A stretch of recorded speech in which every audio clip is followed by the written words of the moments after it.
प्यारे बच्चों, आज हम 10वीं कक्षा के गणित का छठा चैप्टर पढ़ेंगे जिसका नाम है त्रिभुज। कुछ स्टूडेंट ये कहते हैं सर कि ये चैप्टर थोड़ा सा मुश्किल है, लेकिन मैं ये कहता हूँ कि मेरे सभी वीडियोस को आप ध्यान से देखिए इस चैप्टर के, फिर आप कहेंगे सर कि ये चैप्टर गणित का सबसे आसान चैप्टर है।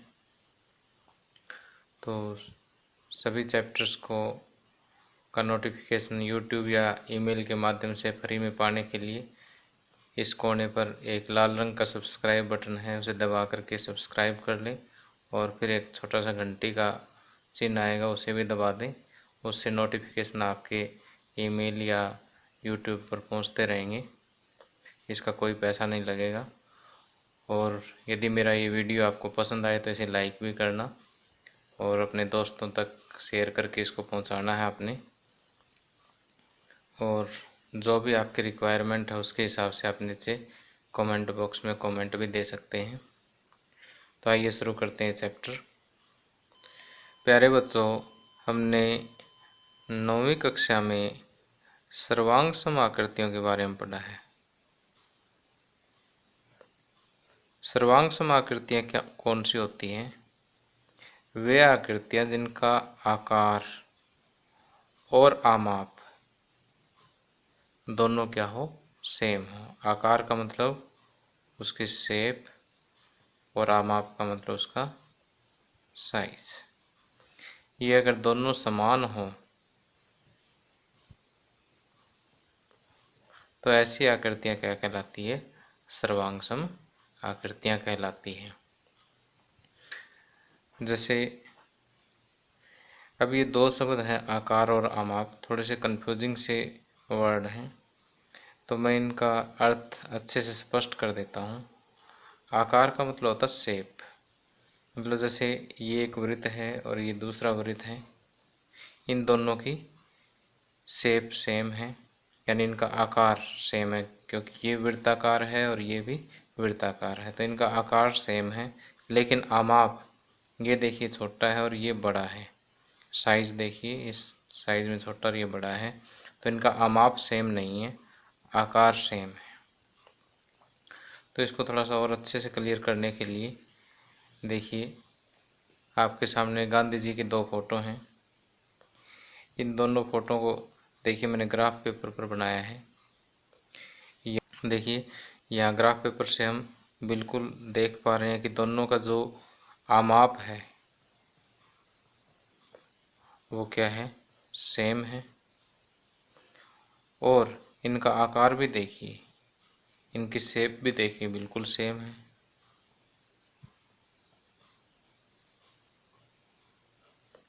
तो ऐसी आकृतियाँ जिनका आकार और आमाप सेम हो उन्हें हम क्या कहते हैं?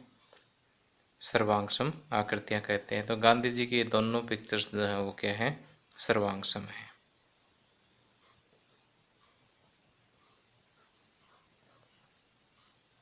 अब इस चैप्टर में हम कुछ ऐसी आकृतियों के बारे में पढ़ेंगे और विशेष तौर पे ऐसे त्रिभुजों के बारे में पढ़ेंगे जिनका सिर्फ आकार क्या हो, सेम हो।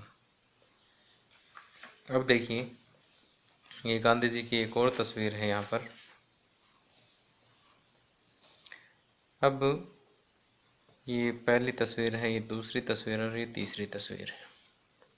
अब दूसरी और तीसरी तस्वीर में देखिए इन दोनों का आकार क्या है, समान है।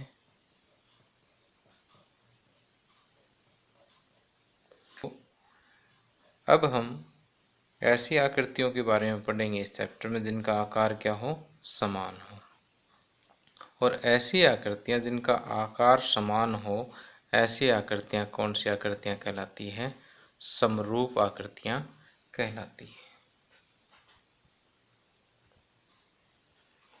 तो यहाँ से देखिए, अगर पहली और दूसरी आकृति को भी अगर हम कंपेयर करें, पहली और दूसरी फोटो को भी कंपेयर करें, तो आकार तो इनका भी सेम है।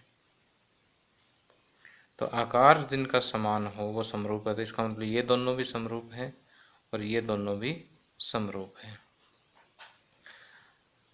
अब समरूपता के कंसेप्ट को अच्छी तरह से समझने के लिए मैं आपको एक और चित्र दिखा रहा हूँ। यहाँ देखिए, आपको 3 खरगोश दिखाई दे रहे हैं। ये छोटा है, इसी को मैंने थोड़ा सा बड़ा कर दिया है, फिर इसको और बड़ा कर दिया है। तो यहाँ पर ये तीनों जो खरगोश के चित्र हैं, पहला, दूसरा और तीसरा, इनके सभी के आकार क्या है? आकार समान है। और जिनका आकार समान हो, ऐसी आकृतियाँ क्या कहलाती है? समरूप आकृतियाँ कहलाती हैं। तो ये खरगोश के जो तीनों फोटो हैं, ये क्या है? समरूप हैं। अब हम कुछ आकृतियों की बात करते हैं।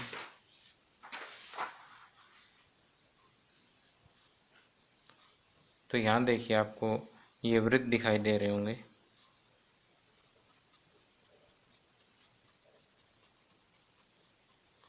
अब देखिए, ये 1, 2, 3, ये तीनों आकृतियाँ किसकी हैं? वृत्त की है, यानी तीनों वृत्ताकार हैं, यानी तीनों के आकार समान हैं। तो जितने भी वृत्त हैं वो क्या होते हैं? समरूप होते हैं। इसी तरह से ये आगे देखिए, यहाँ पर 2 वर्ग हैं, और वर्ग भी हमेशा क्या होते हैं? समरूप होते हैं। तो देखिए, एक वर्ग को दूसरे के अंदर भी रख के देखें तो देखिए, इनकी जो आकार है वो क्या है? सेम है। और इसी तरह से समबाहु त्रिभुज, समबाहु त्रिभुजों का आकार भी क्या होता है? समान होता है। तो समबाहु त्रिभुज भी क्या होते हैं? समरूप होते हैं। यहाँ से देखिए कि जैसे इसके ऊपर ये दूसरी रख के देखें तो हमें आसानी से पता लग रहा है कि दोनों का आकार क्या है? समान है। तो यहाँ हम ये कह सकते हैं कि जितने भी वृत्त हैं वो आपस में समरूप हैं, सभी वर्ग आपस में समरूप होते हैं, सभी समबाहु त्रिभुजें भी आपस में क्या होती है? समरूप होती है। अब प्यारे बच्चों, मैं आपको ये बताता हूँ कि समरूप और सर्वांगसम में अंतर क्या होता है। देखिए, समरूप की तो सिर्फ एक ही कंडीशन है कि उसका आकार क्या होना चाहिए? समान होना चाहिए। जबकि सर्वांगसम की 2 कंडीशन है। सर्वांगसम की 2 कंडीशन है, कौन कौन सी? एक तो आकार समान होना चाहिए, और दूसरा उनका आमाप भी समान होना चाहिए।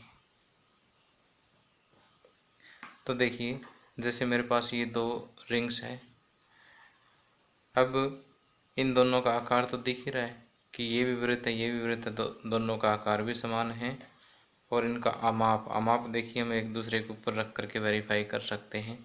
जैसे ये एक रिंग है, इसके ऊपर मैंने दूसरा रखा, तो देखिए ये एक रिंग दूसरे को पूरी तरह से ढक रही है। इसी तरह से अगर मैं ये वाला रिंग नीचे कर दूं, दूसरी ऊपर कर दूं, तो भी ये दूसरी को ढक लेती है। तो सर्वांगसम आकृतियाँ एक दूसरे को पूरा पूरा ढक लेती है। अब दूसरी सोचने वाली बात ये है कि सर्वांगसम में आकार क्या है? समान। और जहाँ आकार समान है वो समरूप तो होगी ही होगी।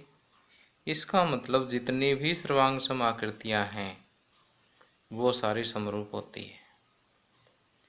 लेकिन सारी समरूप सर्वांगसम होनी आवश्यक नहीं है। अब वर्ग, वृत्त और समबाहु त्रिभुजों के बाद हम बहुभुज की समरूपता के बारे में बात करते हैं। कि देखिए, हमारे पास ये 2 चतुर्भुज हैं। एक चतुर्भुज का नाम हमने ABCD दिया है, दूसरा PQRS दिया हुआ है।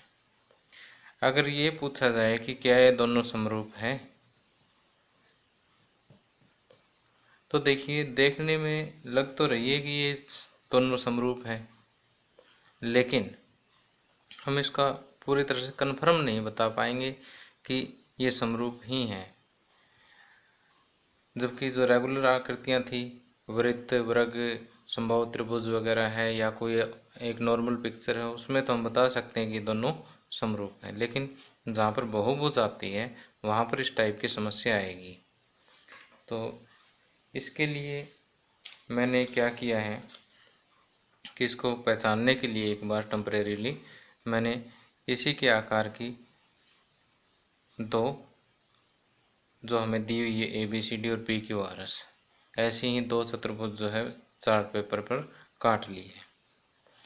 अब देखिए कि यहाँ पर ये दोनों समरूप है या नहीं, एक दूसरे के ऊपर रख कर के हम कंपेयर कर सकते हैं। कि देखिए यहाँ से ये कोणा मिला, ये देखिए बिल्कुल सही मिल रहा है।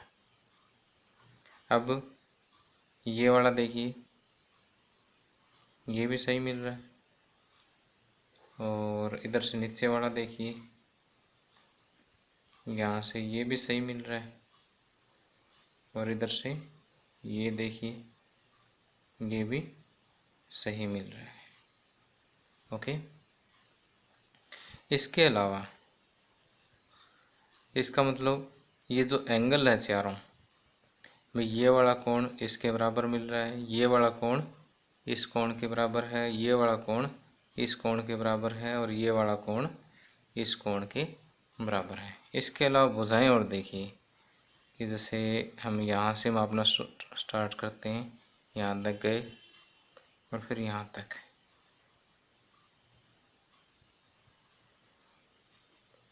ओके। ये ग्रीन वाली जो ये भुजा है RS, ये DC की पूरी डबल है। इसी तरह से दूसरी भुजा कंपेयर करते हैं, यहाँ तक, और ये भी देखिए डबल है। तीसरी भुजा भी डबल है, और चौथी भुजा भी सही डबल है। तो अब हम ये इस निर्णय पर पहुँचे हैं कि दोनों आकृतियाँ क्या है, समरूप हैं।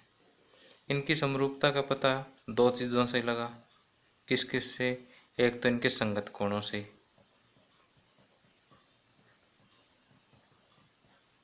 और दूसरा इनकी संगत भुजाओं से।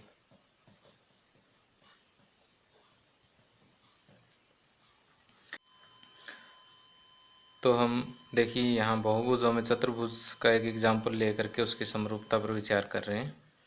तो यहाँ देखिए कि भुजाएं समान है, चार भुजाएं इसकी और चार ही भुजाएं इसकी है, तो समान भुजा वाले बहुभुज समरूप कहलाएंगे यदि उनके संगत कोण बराबर हों और उनके संगत भुजाएं किसी विशेष अनुपात में हों, एक ही अनुपात में हों। उनके संगत भुजाएं किसी एक ही अनुपात में हो, या हम ये कहें कि समानुपाती हो।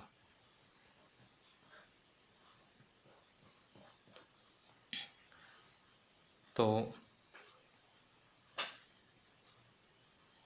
हम बहुभुज की समरूपता को किस तरह से परिभाषित कर सकते हैं, यहाँ पर भुजाओं की समान संख्या वाले दो बहुभुज,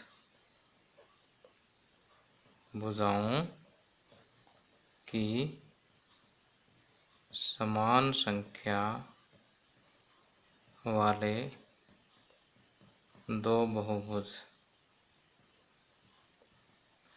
इस बात का अर्थ क्या है कि हम चतुर्भुज को चतुर्भुज से ही कंपेयर करेंगे, त्रिभुज को त्रिभुज से ही कंपेयर करेंगे, पंचभुज को पंचभुज से ही कंपेयर करेंगे।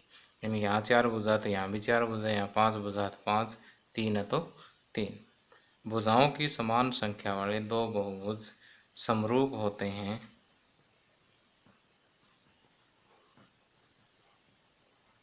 यदि पहली कंडीशन उनके संगत कोण बराबर हों,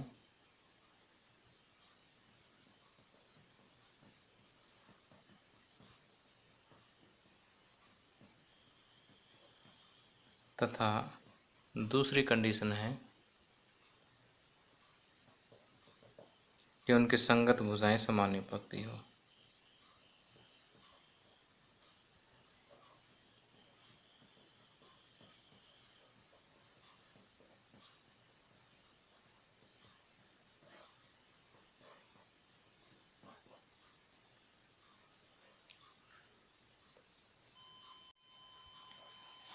अब देखिए दो चतुर्भुजों की समरूपता जो हमने इस तरह से चार्ट पेपर से एक्टिविटी करके कंपेयर की थी और उसकी परिभाषा तक पहुँचे हैं, ऐसा ही हम बिना चार्ट पेपर के करते हैं और बिल्कुल सेम ऐसा ही आपके सामने एक उदाहरण दे रहा हूँ मैं कि यहाँ पर दो चतुर्भुज हैं और हमें इनको देखना है कि ये समरूप है या नहीं।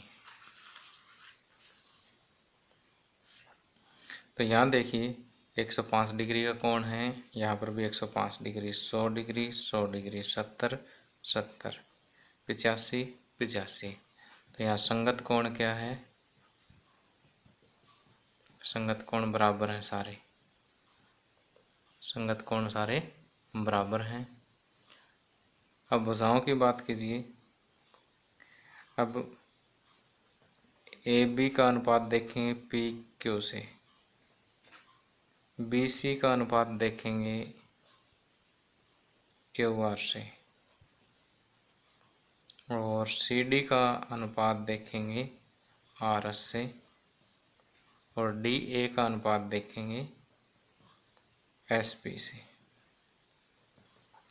ए बी अनुपात पी क्यू यानी 1.5/3.0, बी सी है 2.5 और क्यू आर है 5.0, सी डी है 2.4 और आर एस है 4.8 और डी ए है 2.1 और एस पी है 4.2। तो यहाँ पर देखिए ये इसको कट करेंगे तो 1/2 आएगा, इसको कट करेंगे तो भी 1/2 आएगा, 24 दूनी 48, इसको भी कट करेंगे तो 1/2 आएगा, 21 दूनी 42, ये भी कट करेंगे तो 1/2 आएगा। तो यहाँ देखिए भुजाओं संगत भुजाओं का अनुपात क्या है? समान है, अर्थात कि संगत भुजाएं कैसी हैं? समानुपाती हैं। तो इन दोनों आकृतियों में संगत कोण बराबर है और संगत भुजाएं जो है वो कैसी है? समानुपाती है। इसलिए ए बी सी डी समरूप है पी क्यू आर एस के, ये समरूप का निशान होता है। तो मेरे ख्याल में समरूपता का कंसेप्ट आपको अच्छी तरह से क्लियर हो गया होगा। अब समरूपता के कंसेप्ट को क्लियर करने के लिए मैं दो उदाहरण और लेता हूँ। यहाँ देखिए आपके सामने दो और चतुर्भुज हैं, इनके एंगल कंपेयर कीजिए। यहाँ पर एंगल ए 90 डिग्री है, इधर पी 90 डिग्री है, बी भी 90 डिग्री है, इधर क्यू भी 90 डिग्री है, सी 90 डिग्री है और आर भी 90 डिग्री, डी 90 डिग्री है और एस भी 90 डिग्री। भुजाएं कंपेयर कीजिए, ए डी 3 सेंटीमीटर, इधर ये 3 सेंटीमीटर। अब इधर ये 3 सेंटीमीटर लेकिन ये कितना है? 3.5 सेंटीमीटर। तो इसी तरह से यहाँ पर 3 और ये 3.5। तो यहाँ से हम ये देख पा रहे हैं कि संगत कोण तो बराबर है, संगत कोण क्या है? बराबर है, लेकिन संगत भुजाएं समानुपाती नहीं है, क्योंकि इन दोनों का अनुपात तो 3/3 1 है और इन दोनों का अनुपात 3/3.5 1 के बराबर नहीं है। तो इसका मतलब यहाँ समानुपात नहीं है, समान अनुपात नहीं है। तो संगत भुजाएं समानुपाती नहीं है। अगर संगत भुजाएं दोनों में से एक कंडीशन भी सेटिस्फाई नहीं हुई तो ये दोनों क्या है? समरूप नहीं होंगी। तो इस तरह से दोनों आकृतियां क्या है? समरूप नहीं है। अब एक और एग्जाम्पल देखिए, कि यहाँ पर एक चतुर्भुज दे रखी है ABCD, यहाँ PQRS। तो यहाँ AD जो भुजा दे रखी है वो है 2.1 और PQ 4.2। तो 2.1 और 4.2 इनको अगर हम अनुपात निकालें तो 1/2 है।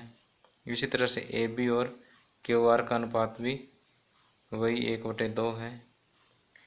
इसका और इसका अनुपात भी कितना है, 1/2 है। इसी तरह CD और PS का अनुपात भी कितना है, 1/2। तो अनुपात जो है वो सभी संगत भुजाओं का समान है। तो संगत भुजाएं जो है यहाँ पर क्या है, समानुपाती है। लेकिन संगत कोण देखिए, यहाँ पर 90 डिग्री है, लेकिन ये 90 डिग्री के बराबर नहीं है। तो संगत कोण बराबर नहीं है।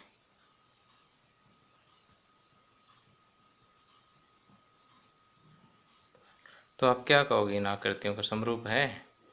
यस, नहीं है, क्योंकि ये कंडीशन कोण वाली इसकी पूरी नहीं हुई।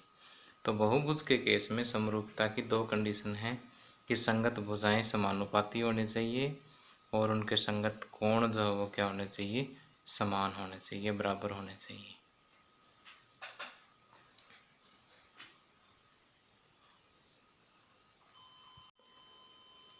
तो प्यारे बच्चों, आप समरूपता और सर्वांग समता का कंसेप्ट अच्छी तरह से सीख चुके हैं। उसी आधार पर चलिए हम सिर्फ 2 मिनट में प्रश्नावली 6.1 के सारे प्रश्नों को हल करते हैं। कि कोष्ठकों में दिए गए शब्दों में से सही शब्दों का प्रयोग करते हुए रिक्त स्थानों को भरिए। सबसे पहला, सभी वृत्त डैश होते हैं, सर्वांग या समरूप? समरूप होते हैं, क्योंकि वृत्त छोटे बड़े भी हो सकते हैं। सभी वर्ग भी समरूप होते हैं। सभी डैश त्रिभुज समरूप होते हैं, समद्विबाहु या समबाहु? समबाहु त्रिभुजों का आकार सेम होता है, समद्विबाहु का सेम होना जरूरी नहीं है। समद्विबाहु त्रिभुज एक ऐसी भी हो सकती है और दूसरी ऐसे भी हो सकती है कि इनकी दो भुजाएं बराबर होनी चाहिए।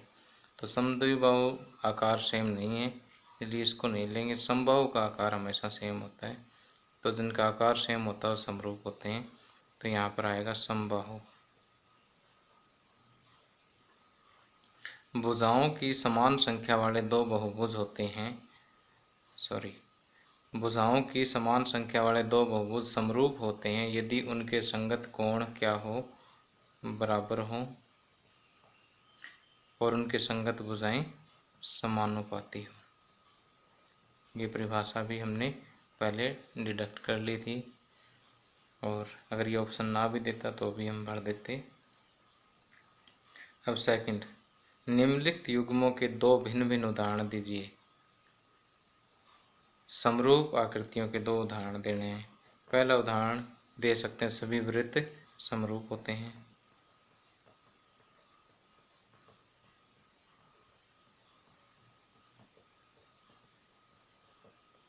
और दूसरा उदाहरण दे सकते हैं, सभी वर्ग समरूप होते हैं।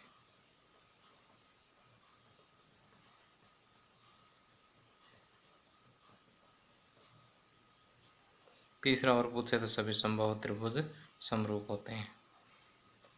अब दूसरे का उदाहरण देना, ऐसी आकृतियां जो समरूप नहीं है। इसका उदाहरण दे दीजिए, वर्ग और वृत्त समरूप न होने वाला एक चतुर्भुज, एक त्रिभुज ले सकते हो। एक वर्ग और सर्वांग समबाहु त्रिभुज ले लीजिए।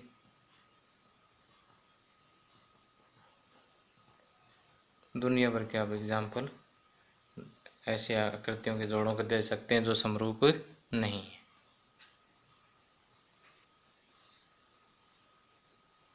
अब इस प्रश्नावली का थर्ड और लास्ट क्वेश्चन है, बताइए कि निम्नलिखित चतुर्भुज समरूप है या नहीं है। तो देखिए, यहाँ भुजाएं तो समानुपाती है, 1.53, 1.53, 1.53, 1.53, यानी 1/2 का अनुपात सभी भुजाओं में बनेगा। लेकिन संगत कोण क्या है, साफ दिखाई दे रहा है, बराबर नहीं है। तो हम लिखें क्योंकि संगत कोण बराबर नहीं है इसलिए ये चतुर्भुज समरूप नहीं है। क्योंकि संगत कोण बराबर नहीं है इसलिए PQRS